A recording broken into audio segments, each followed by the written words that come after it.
Beautiful model అండి. Tissue కోటాలో చీకు షేడ్ అని చెప్పొచ్చు. గోల్డ్ కాదు, సో సపోటా షేడ్ అంటాం కదా. With all over sorry mirrors వచ్చాయి. 2 సైడ్స్లో మనకి ఇట్లా వీవింగ్ బార్డర్ వచ్చింది, సింపుల్ బార్డర్.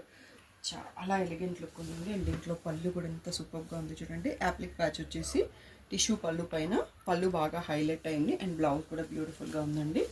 సో మీకు పళ్ళు డిజైన్లో ఉన్నట్టుగానే ఇది మెటీరియల్ కరెక్ట్గా ఐడియా లేదు, కాకపోతే బాగుంది. టెసర్ టైప్లో వచ్చేసి ఫ్లోరల్ ప్రింట్తో వచ్చింది బ్లౌజ్. ఇలా సీ గ్రీన్ అండ్ బార్డర్తో ఉందండి. సో ఎంత బ్యూటిఫుల్గా ఉంది అంటే మీకు కడితే ఇలాంటి సారీస్ చాలా లుక్ ఉంటుంది. నైట్ పార్టీస్కి బాగుంటుంది. ప్రైస్ వచ్చేసి 2800 ఫ్రీ షిప్పింగ్ అనేది ఫైనల్ ప్రైస్. సో దీంట్లో కూడా 25 పీసెస్ రెడీగా స్టాక్ ఉన్నాయండి. సో జస్ట్ మీకు ఐడియా కోసం క్వాంటిటీ కొన్ని చూపిస్తున్నాను, బట్ తొందరగా బుక్ చేసుకోండి. ఫెస్టివల్ టైం కాబట్టి నేను స్టాక్ ఎక్కువ తెప్పించేసాను. 2800 ఫ్రీ షిప్పింగ్. స్క్రీన్ పైన వాట్సాప్ నెంబర్కి మెసేజ్ చేసి బుక్ చేసుకోండి.